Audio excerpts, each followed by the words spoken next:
That's the problem with the world calendar, is not World Rugby, not the not the unions. It is the French top 14 clubs and the English Premiership clubs that refuse to budge. Magnificent rugby. You know, that Auckland team that I coached against in the late 90s, it's the best team I've ever seen. Good on you. This French side, since you've been watching so much of the top 14, that's coming here in July. Should we be wary of that squad? Yes, you do. Whatever team they bring, I'm going to cop an earful off everyone. I'm prepared to do that. Otherwise, I'll be walking away from an old mate's legacy. DSPN, the Devlin Sports Podcast Network. What an absolute pleasure. This is Matt Williams is joining us out of the UK, works for Virgin Media Irish Times. What a pedigree as well. And just let me cover this. Coached the Waratahs, Leinster, Scotland, Ulster, served as Ireland A head coach. And now one of the most in-demand voices talking about the game all over the world. Well, thank you so much for joining us on the DSPN podcast, mate. Pleasure this end. Pleasure, mate. Thanks for asking me.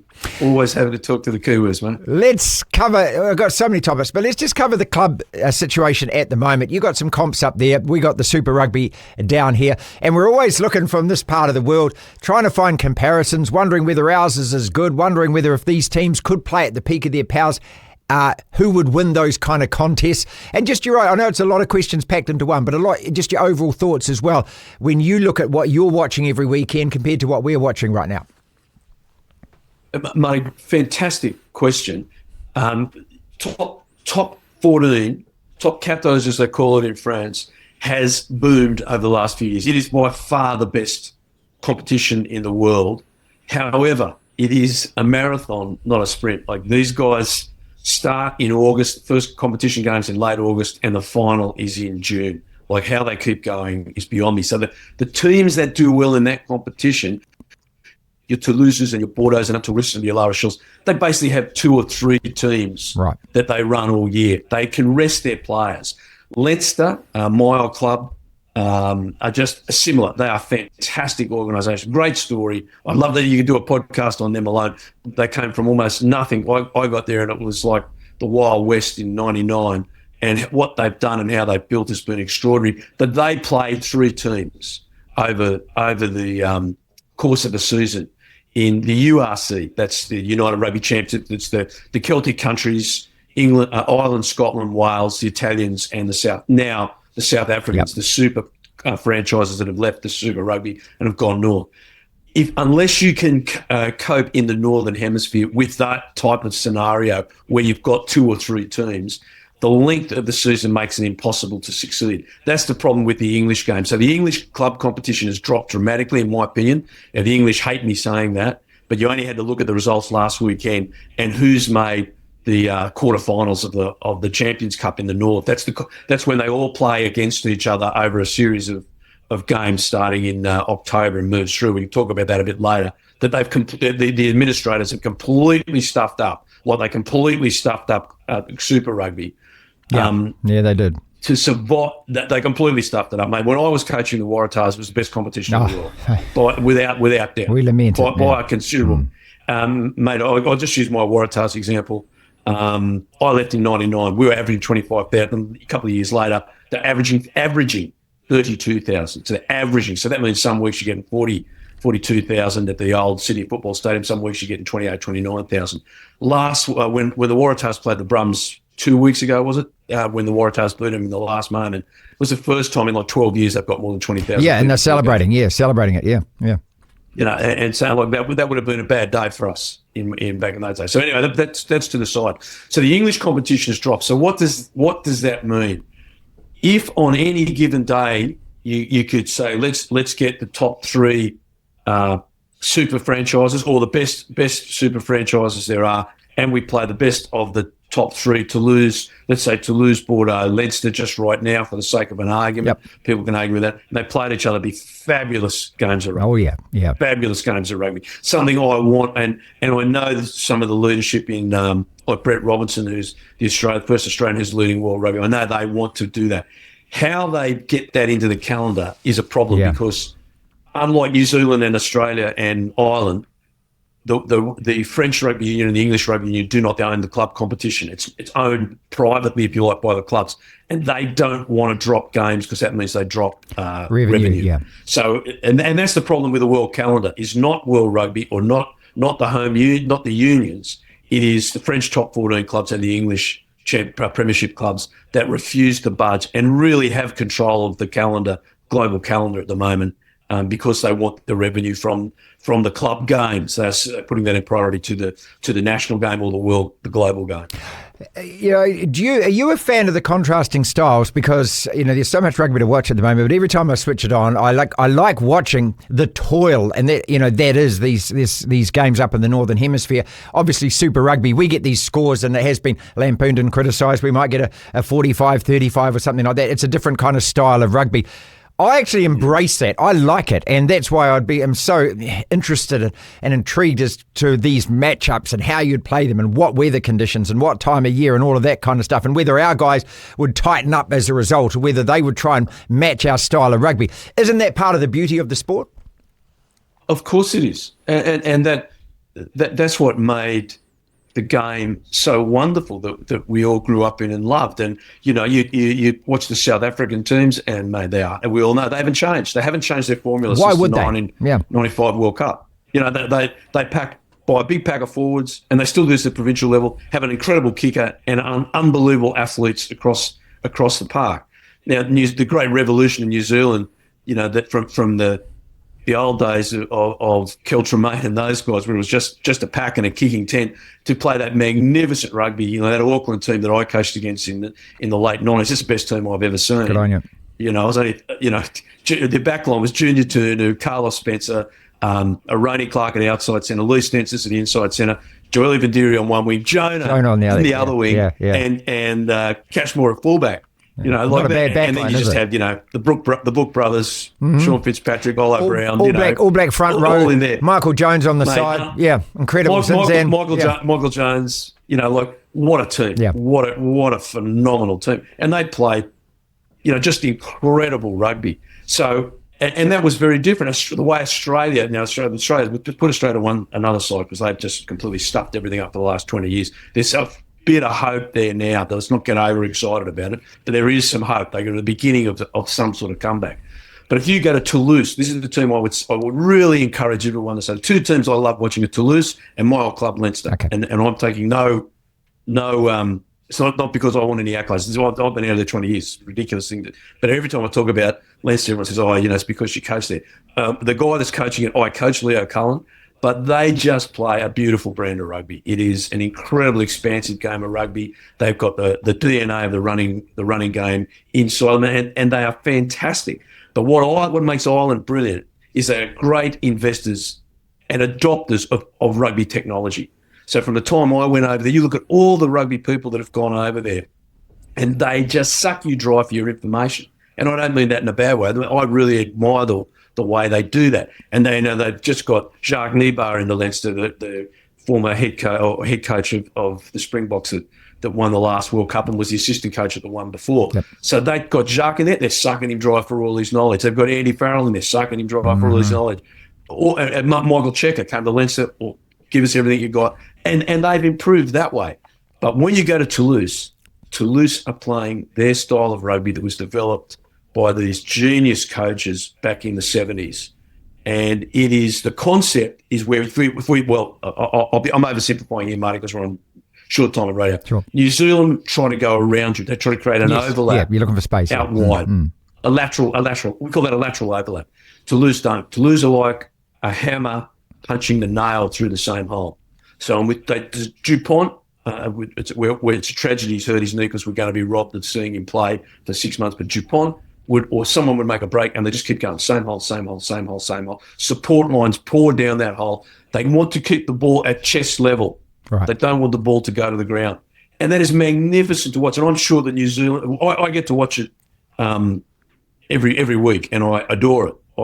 It's just beautiful to watch. I don't care who wins because I'm out of that, but I just love watching it play. That doesn't mean I don't love watching Super Rugby as well. I spent 10 years at New South Wales, so my heart's there. But I'm delighted to see Les Kiss do well at Queensland. I adore watching the Crusaders over the years play. But it's a different style. But that enriches us. Yeah, You know, totally agree. And I'm a rugby league guy too. I'm a Balmain Tigers and West Tigers guy. I love my But a Balmain, lot of mate. time when I'm watching, for my sins. Sorry, Yeah, mate. well, look, I actually patched over. I got to say, I patched over to the Warriors because I hated West so much. I just couldn't stand the merger. So I ditched. And I love Balmain when the era of the Wiz and the Buttocks going forward and Roach and Benny Elias. You know, mate.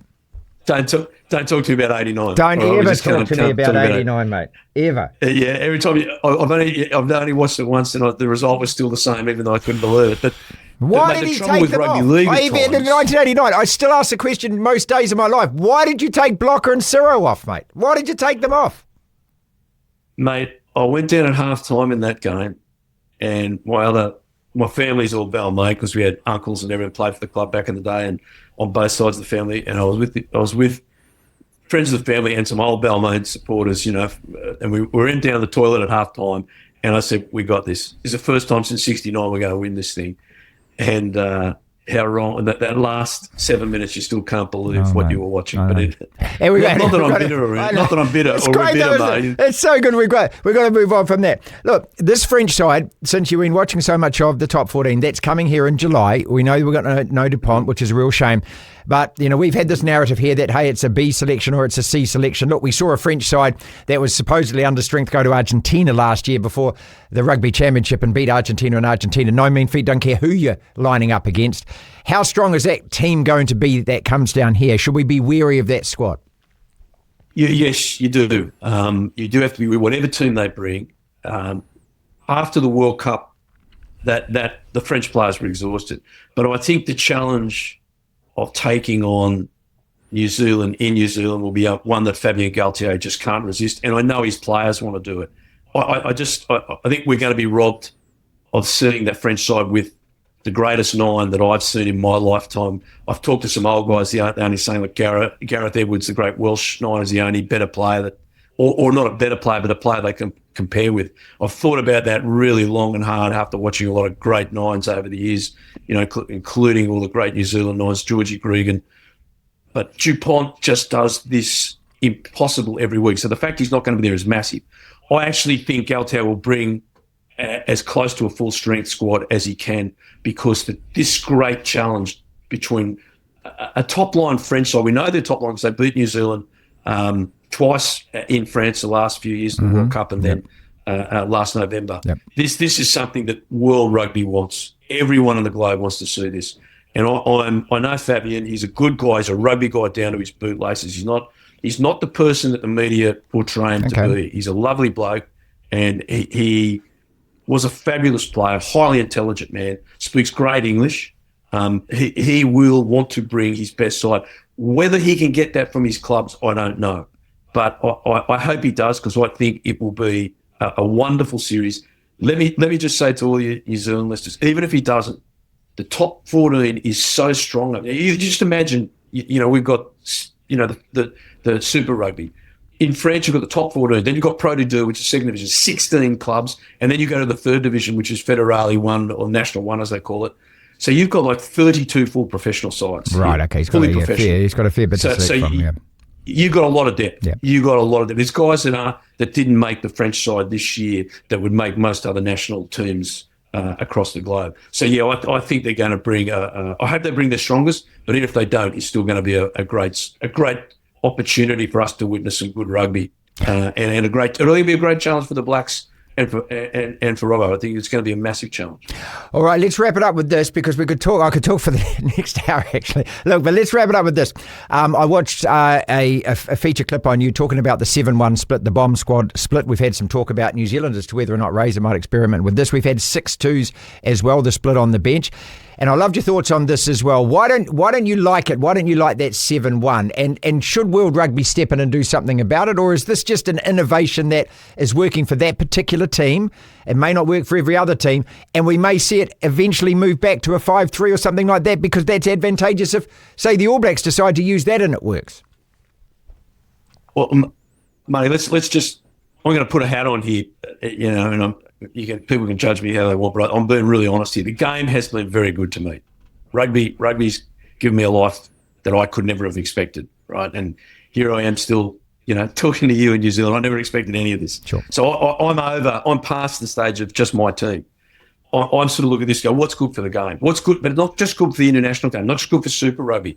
What's good for the clubs playing in King County? What's good for the clubs playing in Otago? The junior clubs. What's good for the kids at school? Okay. Because they're going to be the guys and girls playing the game in a few years. But then we got to also say, what's good for the game in Wales? What's good for the game in Queensland? And this is all related. Because it used to be, I went to a conference once with great Box O'Shea, Brian O'Shea, head of the Australian Institute of Sport. And I was just starting out in coaching. I was 31. We went I was completely out of my depth at a conference in Queensland. And one of the Kiwi coaches, I can't remember who it was, or administrators, got up. And, this is why Australians used to get quite, unhappy with the Kiwis. He said, look, we're in Australia. We can put out 3 New Zealand teams that could beat the Wallabies. And, of course, that's true. It was true. Probably true at the time, yeah. And Box looked at me and says, Matt, the bastards can only put out 15 at a time. And if we could, therefore, during that era where the Bledisloe Cup was changing hands regularly, it was 15 on 15. Mm-hmm. Now, for a whole lot of reasons, I was at a match, my club, Western Suburbs, a guy called Grant Harper became quadriplegic in front of my eyes in a scrum engagement. And from that, our administrators worked rightly to make scrums safe. So they started changing long arm penalties to bent arm. That's where the bent arm came in. It was only offside and foul play you could get penalised for. And the idea was, let's get the ball in the scrum. We want to keep the scrum. We want big props and big second rows. We want a contest, but let's get the ball out of the scrum. Okay. And so what happened? You had all these great back row moves. You had Zinzan Brook and all these guys running these great back row moves. Now, over the years, people who want penalties in scrums because it helps their national team brought it all back in under our nose. So, and then we had reserves for injuries. And then that says, no, that's too hard. We're going to let reserves anytime you want. So instead of having a game of 15, it's now become a game of 23. Yes, it has. But that has changed. The South Africans changed that. And let me just say here, I admire the intellectual thinking of this as a coach. I have not a problem with the coaches. This is not a problem about the selection or why they're doing it. I get it. It works. France against Ireland the other day, it absolutely works. But what does that do to our game? It means really a 7-1 means it is 2 packs of forwards and 1 group of backs. And you have 1 reserve back maybe, and that's Armageddon in case there's a problem, usually a scrum half. So now the game has changed from 8 forwards and 7 backs to 2 packs of forwards in a game. Yep. And 1 set of backs. Can Ireland and Scotland and Wales compete, and Australia and Argentina, can we compete against South Africa, New Zealand and France if that's the way the game goes? The answer to that's no. Ireland can do it at the moment, but that generation's coming to an end. Once Tyke Furlong and some of these guys are in their 30s go, Ireland haven't got another world-class tight end prop coming through there. They can't possibly compete with that. Australia, if one injury, Australia are away from doing that. Slipper's too old. Slipper's going to work on the way out. They haven't got two packs. France can do it. Now, what happened was South Africa used it to get penalties from scrums, kick to the corner, we'll maul, or kick at goals. Yep. Our game evolves. What did France do? France did it to do exactly what I said to Luke. We're going to go route 1, and we're going to go route 1 all game because we're going to tire you out and you haven't got the forwards to match us. So this is going to fundamentally change the way the game is being played. So people are saying at top level, we like big dudes running to big dudes. That's cool. Well, what's it doing to the guys' heads? We know about brain injury. What's it doing to brain injury for bringing fresh guys off the bench and on? What's it doing to the guys' spines where they're getting compacted unbelievably for 80 minutes? What about Kitsoff? What happened to his spine in South Africa? Do we know that was the result of the scrummaging that they were put through? Here's the next part. The international forwards are probably strong enough to do it. What's it going to do to the women's game? Which countries around the world can put out 2 packs in the women's game? Right. Very few. Yeah, right. Very few. What about if we go down a club? Yeah, right. Yeah. What's going to happen? There's a tired head in the club. Yeah. Look, I just think the downsides on all this, Martin, are huge. And we've got to put we've got to put aside our bias for our clubs and our nation and say, is this good for the game? And you know what, mate? Every time I go out, old props come up to me and old forwards, and everyone say, you're right. I've never had anyone, apart from a few South Africans who want to do it because it's good for South Africa, say, this is rubbish. Or everyone that's played the game goes, yeah, you're probably, or the forwards especially, but you're probably right. So, yeah, look, I think it's a big issue. I'm a bit of a lone voice, but because of my club mate, Grant Harper, mate, I'm not shutting up on it. So I'm going to cop an earful off everyone. I'm prepared to do that. Otherwise, I'll be walking away from an old mate's legacy. Look, we could talk for the next hour. Let's do this again. Let's make this part one, and would love to invite you back on anytime that you can, and let's do part two and part three. I could talk rugby forever with you. Thank you so much, mate. It's just fascinating. I know that our audience is going to love it. Brilliant. Mate, absolute pleasure, mate. Happy to come back any time. This is the DSPN.